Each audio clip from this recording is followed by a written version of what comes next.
Shout out to these fans for coming up with the idea to this video. If you have any cool ideas for a future video, let me know in the comments below. I may just give you a shout out. What's up everybody, NetAlliance back, and today I'm finally doing the much requested suggestion, Jurassic Park and Jurassic World films ranked from worst to best. Now before I go too far into this, I just wanted to say I have seen every single film multiple times. I've actually been watching Jurassic Park ever since I was a kid, and before I actually liked Star Wars, I loved Jurassic Park, so these movies really mean a lot to me. Now with that said, although I do love the franchise and I do like the movies, some are a little more lacking than others. And I'm pretty sure you can probably figure which ones I'm talking about, and you can probably tell which ones I'm not talking about. Never before in any of my other rank videos have I ever been pulled in separate directions and figuring out which ones are the worst and which ones are the best. The reason why I'm saying that is because 2 of these films are both kind of and then 2 are just awesome. So of course, this is just my opinion. Let me know your opinion in the comments below, and let's begin. Starting out at number 4, we have Jurassic Park 3. Now I chose Jurassic Park 3 as number 4 because I'm pretty sure we all know why. I mean, it was a choppy movie. It was pretty much just like a slasher film, but instead of teenagers running around, we have adults. And instead of some psychopathic murderer running around, it's dinosaurs. Specifically talking about the Spinosaurus. Now, the Spinosaurus was an awesome concept because when I was a kid, when I first saw this thing, I didn't know if it was a real dinosaur or not. And this was one of those things that really made me go, wow, this is a real dinosaur when I found it out. So I gotta say, it was pretty cool adding that guy in there. One of the worst things they did in the very beginning of the film, we all know what I'm talking about right now. They killed the T-Rex. They couldn't have just like injured it or just kind of had the Spino and the T-Rex fight off screen eventually, They actually killed the damn T-Rex. You ever hear of jumping the shark?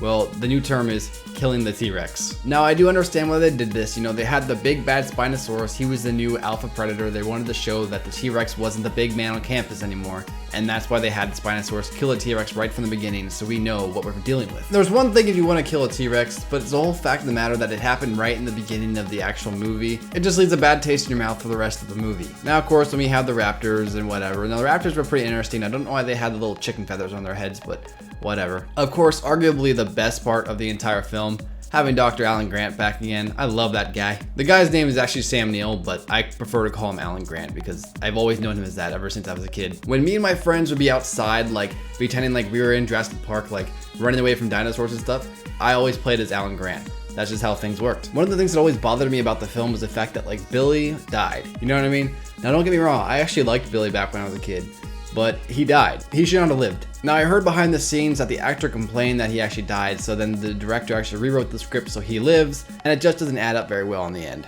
I think the biggest problem with this movie is that it doesn't make you think. You know what I mean? You just pretty much sit there and you watch this carnage for an hour and a half, but you never really think. One of the most impressive things about the Jurassic Park franchise is the fact that they're always asking questions. Should this be the way it is? Should we keep doing this? Is this the right way to do things?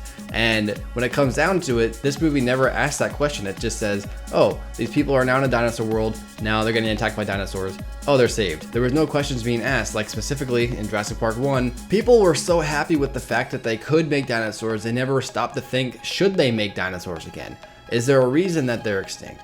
And one of the biggest flops about this film is it doesn't make you think. So that is why it's number 4 on my list. Moving on to number 3, I have The Lost World Jurassic Park, also known as Jurassic Park 2. One of the biggest gripes with this film that I feel personally is the fact that it tries so hard to be the first film, but a little more edgy. It also tries to ask questions like the first one did. How the first one was asking like seamlessly, like with the questions they were asking, along with the action in the story, it worked together, where this one was kind of all over the place. One second, this team of researchers are trying not to disturb anything, and the next second, they got T-Rexes coming after them because they took the goddamn baby. Where the third movie knew it was kind of just like dumb action, this one tried to be serious, and it was dumb. Now, of course, it is a little better than Jurassic Park 3, but the messages it's trying to say is completely canceled out by what the characters are doing. It's one thing if they want to help out the dinosaurs. Those guys, they're kind of like poachers. And our heroes are the activists. The problem is the activists trying to help the dinosaurs actually make the situation worse, and they get everyone killed. That's why I have this movie at number 3. Although, it tried to be good, it ended up bad. It wasn't just complete trash like Jurassic Park 3. So that's that. Let's go on to the next one. This is one of the toughest decisions I ever had to make in any of my ranking lists. But if I have to choose, I'm gonna have to go with number 2, Jurassic World. Now let me just tell you something, I love this movie. I think this movie was fun. I think the action was awesome. I think it's an awesome re-entry into the franchise that we know and love. Now I will admit there are some downsides, but some of the things I've been hearing from people is the fact like, oh, the cast sucks and there's too much CGI. Well, let me just address this first. First, the CGI is fine. You know, it's CGI, but what we have in CGI, it looks fine. You know, it might look a little some places, but it looks fine. And second off, the cast is awesome in my opinion. You know, one of the things about the cast is the fact that they portray their characters perfectly, I feel. Owen is Chris Pratt. But of course, that's not the person they have a problem with. Everyone loves Chris Pratt. They have more of a problem with the female lead of the film, and that is Claire. Now, when we first meet Claire, she's kind of stuck up. She's kind of all about herself, and she just does what she wants to do. But I think out of all the characters in the film, she has the most character progression. And the reason I say that is because in the beginning of the film, like I said, she's a robot, and by the end, she learns to live. It was almost like she was a robot, she was dead, and then almost dying for real kind of made her a human again. If you look at it from that perspective, then yeah, it's cool. But of course, I understand some people don't see it that way, but that's how I see it, so that's the way I'm gonna put it. One thing I definitely know I don't like about the cast is the one guy who played the bad guy in the film. They called him Hoskins. I just feel like he just was too cartoonish for me. You know, I've heard he's actually a really good actor, so the fact that when I saw this, and he looked so cartoonish and he was talking like a cartoon villain would talk, and I was just kind of like, ugh, get off the screen.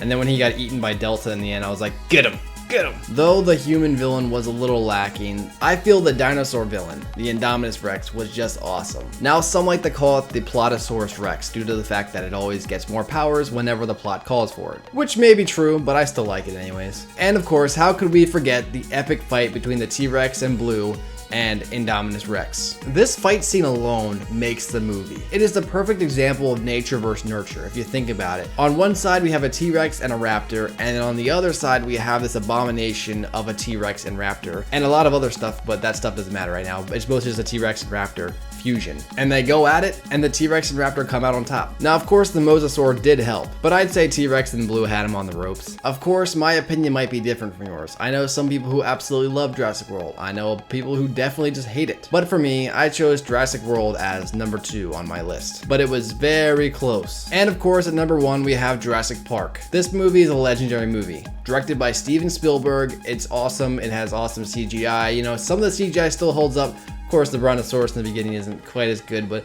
that T-Rex though. We're introduced to cool characters, great story, great plot. I mean, do I really have to talk about this movie? Everyone knows it's awesome. One of the craziest things about this film that people never really talk about is the underlining theme of the entire film, which is life finds a way. And we have examples of this all over the place. Think of abandoned towns. Guess what happened? Nature retook them back. Of course, that's a loose example, but it's still an example nonetheless. We're born, we live, we die, then we're part of nature too. For though we die, life will continue. That is not only the moral of the entire story, but also the massive lesson in all of the Jurassic Park franchise. But of course, that's just my ranking of this list. What is your ranking? Let me know in the comments below. Remember to like and subscribe if you guys enjoy my videos, and until next time guys, see ya!